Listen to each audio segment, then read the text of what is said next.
The holiday season is here, and we all know what that means. Gifts, gatherings, and budget blowouts.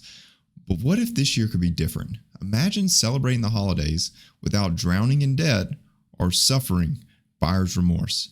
In today's episode, we are unlocking the secrets to surviving the season with your wallet and your sanity intact.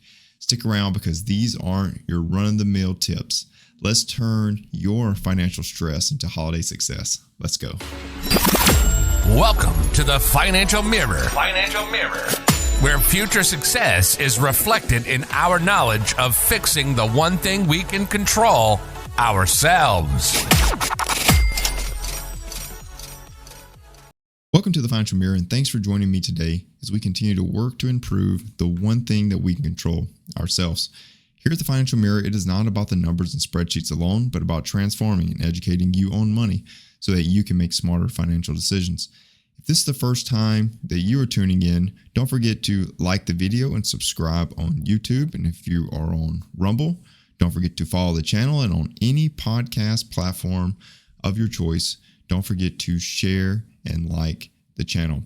So by the end of this episode today, you are going to hopefully start to rethink gifting. If you notice today, you can tell my voice is a little gone. Had a jiu-jitsu tournament last weekend. So if you noticed, I did not have an episode last week. That was not planned, but I got a nice little guillotine choke, and you can just YouTube that if you want to see what that looks like or don't know. But I got guillotine choked and I lost my voice. So it is gradually coming back, but I did not have an episode because I couldn't talk. And that would have been a very interesting episode had I done one. So hopefully today I sound like this week, but next week maybe it's a little bit better. So today we're talking about gifts. Today we're talking about surviving this holiday season and not being broke over it. Okay, that's what we're focusing on. I want to help you avoid emotional traps, stick to a realistic holiday budget, and maybe even create some new traditions in your family that could save you a lot of money while building memories. So grab you a drink if you're listening in the car. Just listen closely, but don't take your eyes off the road. Keep focus. But let's dive in because I do want to talk about gifts. But the first thing I want to say is arguably this is the biggest budget buster of the season. I would say food with family, but a lot of people do potlucks.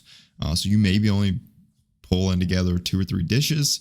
And that's pretty much a full course meal. We had our Thanksgiving and this past Thursday, and it was a success. And we made like 3 dishes, and we had so much food that there was arguably too much to go around. So I think that food is not the biggest. It is gifts. Travel might get up there, but gifts is where most people spend a majority of their money. But what if I could tell you that there's a way for you to wow your loved ones without overspending? Because there are some creative ideas that'll definitely help you save some cash. So that's where I wanted to start off, is first just to talk about this whole gift idea, right? Because we all know, we all love giving gifts, and we all love receiving gifts for the most part. I'm not much on receiving gifts. I'm totally honest, and I'll get to that in a little bit. But let's face it, gifting in general, this whole culture of gifting has gotten out of hand. We often think bigger is better, that I've got to outdo the other auntie and uncle. Like I've got to get the best gift.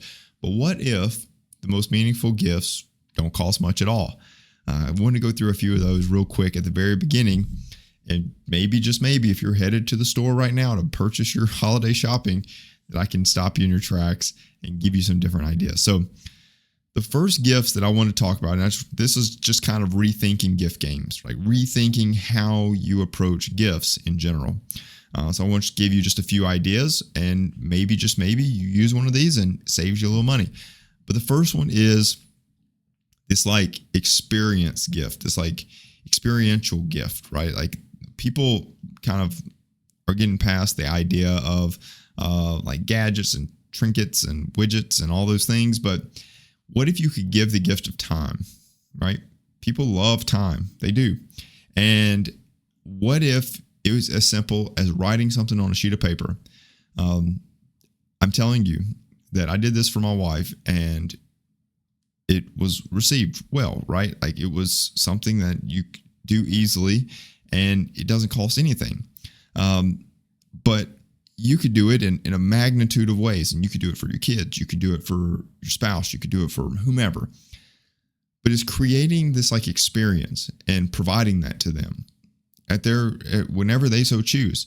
But it could be for something like, hey, here's a voucher for a movie night. No matter how tired I am, it doesn't matter how hard work was.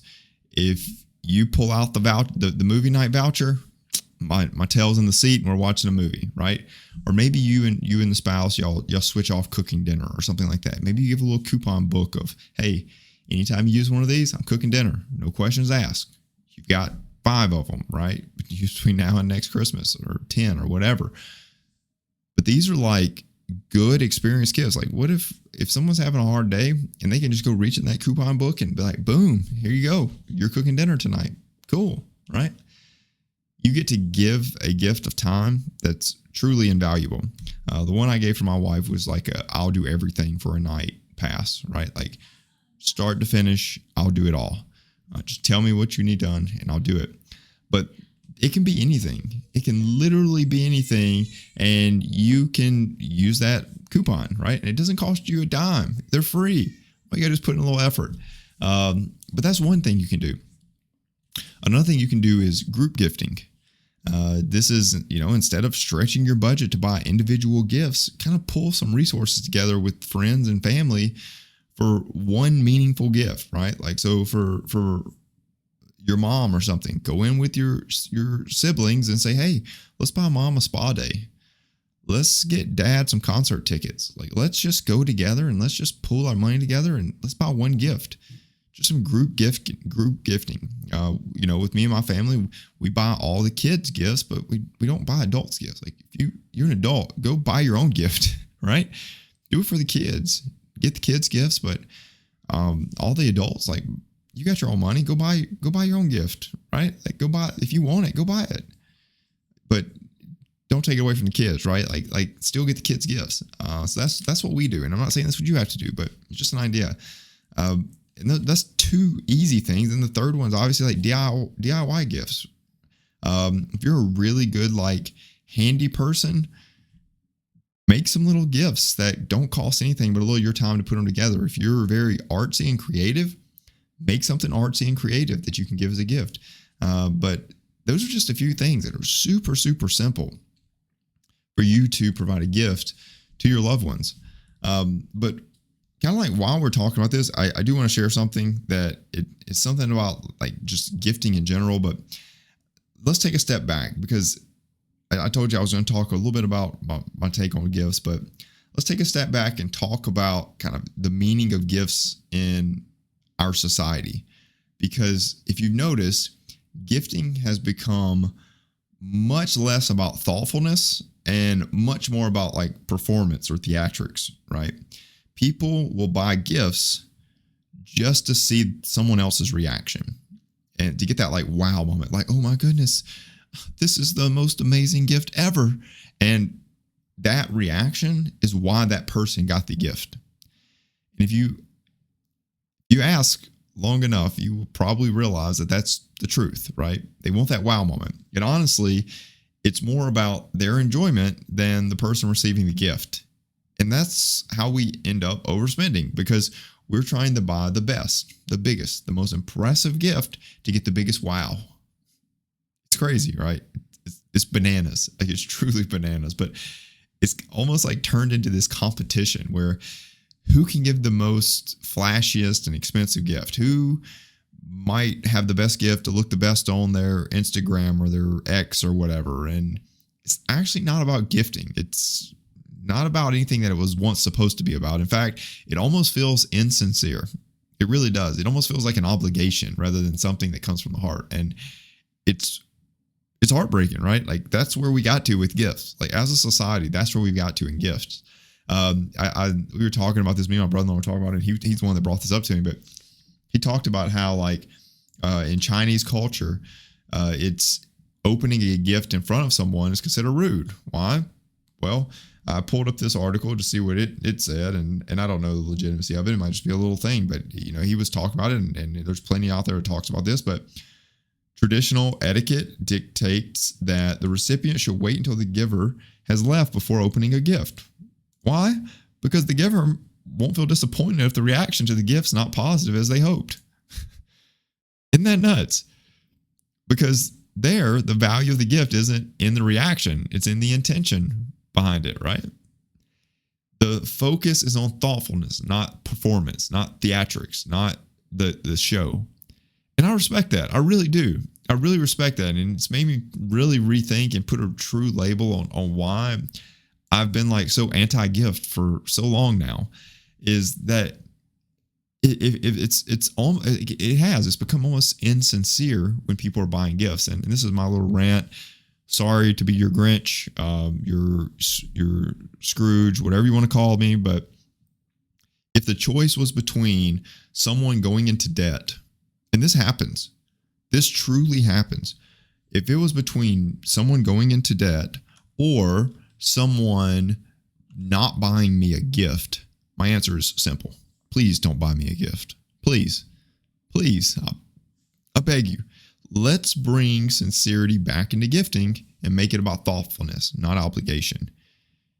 And that comes with time. That truly comes with time. But that's where I would start.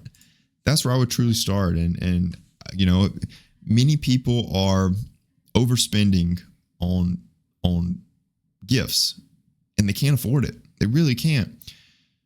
And they struggle for months. After the new year comes around, they struggle for months getting back on their feet. So now that we've like really redefined it, I've got off my soapbox. Let's zoom out and let's talk about how you can tackle your entire holiday budget and stick to a plan that works. Okay. So I know many people don't budget. So I'm going to challenge you that if you don't budget, please, the first step you can do to really, really, really start to take advantage of managing your money. If you don't budget, you're not managing your money. And you will continually get paid and have no idea where your money went. You will. So the first thing that I want to tell you is, how can you use a budget? Well, first off, budgets can feel restrictive, but they're not. They're not restrictive. And why they're not restrictive is because you decide what's in your budget. If you want to put $500 towards shopping, put $500 towards shopping. But your food budget might be $200. But that's your choice. That is your choice. You have $5,000. Where does it go? That house you live in, that apartment you live in, if that's eating into 40% of your income, you chose to live there. There's other options. I promise there's other options. The market is littered with other homes and apartments and townhomes and all these other types of rentals and purchases. You chose to live there. It's your budget. However much you have to go around is how much you have to go around. And how much goes in each category is up to you. So people that say budgets are restrictive are absolutely looking at it the wrong way. What they tell you is that you can't get everything that you want with your income. Or they tell you can get everything you want with your income, right? Just depends on how much that income is and how much you have in expenses. But today I want to talk to you about creating a stress-free spending plan that works. First place I would tell you is, if you're doing a budget, good. If you're not doing a budget, start budgeting. In addition to that, create a holiday budget. So start out, set a dollar amount that you're comfortable spending for the holidays, and then categorize that, right? Categorize that. Many people say, well, I'm going to spend $500 on holiday stuff. And then all $500 goes to gifts. And then they forget about travel to grandma's house, food on the road while you're traveling to grandma's house, the hotel you stayed in while you were at grandma's house, the travel back from grandma's house, right? You forgot all those things. You forgot about the museum or the whatever that you went to as a family while you were at grandma's house, right? All those things, they cost money. So the first thing, if you're budgeting, great. Set aside a certain amount of money in a category for holiday budget. Inside of that holiday budget, determine how much is going to go into each category within that. Food, gifts, travel, experiences, all those things, put them into a budget. Seeing it all laid out like that makes it so much easier. So that's step one. Step two, do all that with cash. Do all that with cash. If your budget for the holiday is $1,000, take $1,000 out of your checking account. There's your holiday budget. People do it with envelopes. You don't have to. You can just write everything down. But if you're going to put $100 toward food and $200 toward travel or whatever, $200 toward gifts, there's $500. If you have a $500 budget, there it is. You can split that off in envelopes if you want. Do whatever feels the best to you and makes you feel in the most control. But regardless, you only have that much cash. Anything holiday related comes out of that cash. That's step two. Step three, look for deals. They're everywhere. There's literally shopping deals everywhere. So if you're buying a gift, look for other brands of the same gift. Look for, alternatives. Look for other places to get it. Don't let the feeling of urgency and rush lead you to paying more for the gift than you had to. That's the 3-prong approach to surviving holiday gift shopping, travel, and food, and all the experiences, right? If you do that, set the holiday budget, break it down to categories, and only use cash, and look for deals along the way, you will survive. You'll survive stress-free because you know how much you can spend there. Don't overspend that, right? Don't overspend that. So even the best budget, it can crumble in these like emotional spending traps. So I do want to talk about those because they are real. I pulled this up and it talks about the average cost of the American holiday spending.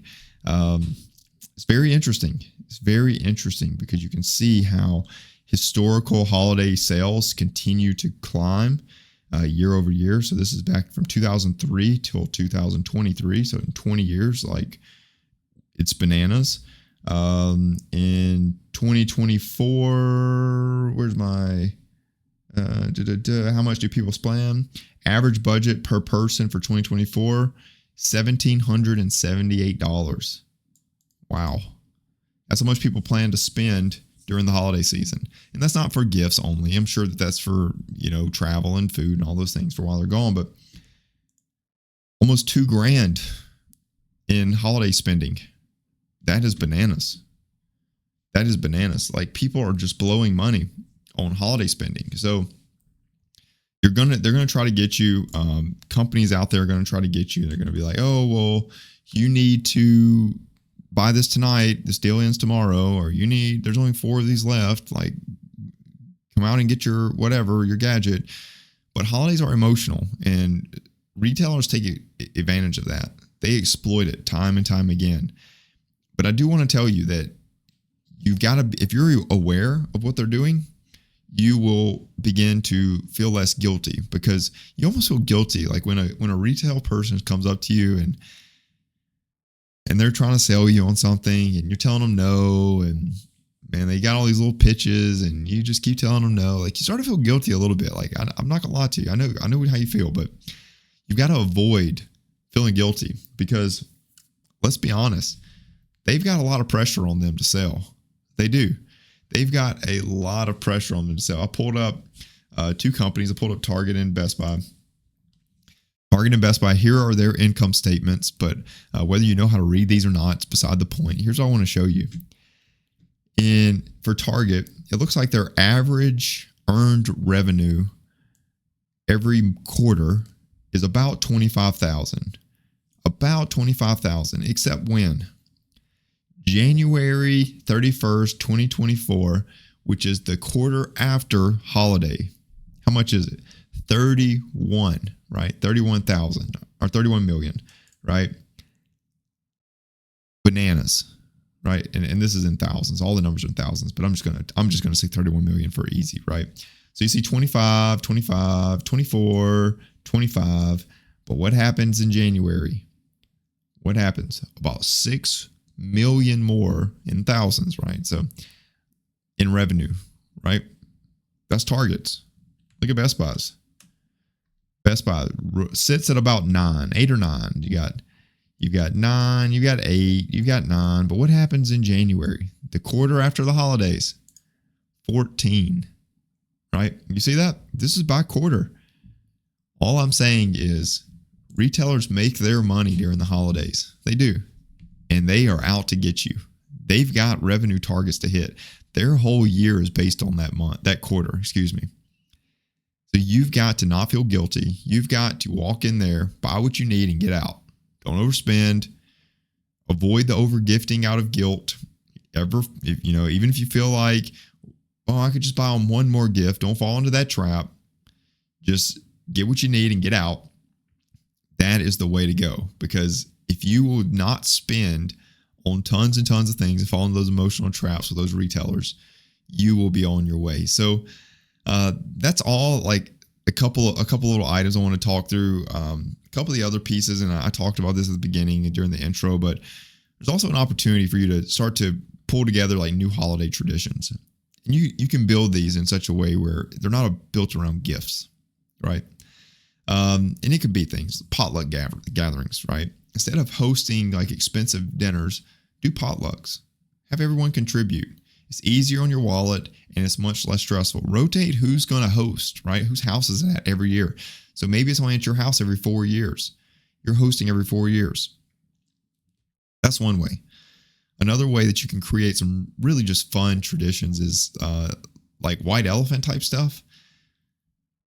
People are coming up with some really cool rules for white elephant, and it does make it kind of fun. Like I've seen things like, find the coolest gift you can for under $5. I've seen gift has to be something in your house that you have never opened, right? So just got to find something in your home that you actually have never opened and gift it. And it could be, $40, but it's just something you haven't opened it. Maybe you got it as a gift. I don't know, but it's never been opened and you're just gifting it. And it's just fun. It's about the experience more than the gift, right? It's about the experience to show up and you get granddad's back scratcher or something that he actually never used. So got the tag on it, right? It's just fun. It's just fun. But find little ways that you as a family, as an extended family, can have some fun during the holiday and not be so stressed out about stinking gifts. My goodness, people go into financial burden over gifts that undoubtedly are more about more about you, the one giving the gift. Like you're going into just financial stress for your sake, right? It's almost silly. Like it really is almost silly. It's almost silly to think about. So I challenge you. At the end of the day, holidays are about relationships, connections, and families. It's not about consumption at all. Maybe a little food, maybe consuming a little food, but it's really not about the gift. So as we wrap this up, just some final thoughts. We've covered a lot today, how we can start to rethink gifts, how we can stick to the budget, how we can avoid that emotional spending, and just starting to create some meaningful traditions. And the holidays, really, they don't have to be about how much you spend. They are all about the memories you make. They really are. So which tip kind of resonated with you most? Was it the white elephant where you get to get granddad's back scratcher, or was it the using cash only for your holiday budget, or what was it? But throw that in the comment section, and just encourage others, or maybe you have better ideas that are you just want to share. Throw those in the comment section. Just let people know how they can survive this holiday season. So hopefully you enjoyed this episode. Hopefully you got something out of it. I really appreciate everyone tuning in. Don't forget to like and subscribe. Share the episode with someone who may need it. I truly want to continue to make these videos helpful. So just let me know, what the hardest part about holiday shopping is for you. What's the hardest part about saying no? But if there's any time, as with everything, I do financial coaching. So if you want to get a little help planning for the holiday, or maybe even recovering from the holiday, or you've already done all your shopping and now you're kind of in that stressed out mode, happy to work with you to get you on the right track. Just head over to thefinancialmirror.org and hit book now in the middle of the screen. Schedule your free consultation today. Once again, I'm sorry about my voice. Hopefully next week it sounds better. But glad I was able to knock this out. So till next week, continue improving the one thing that you can control, yourself. Peace.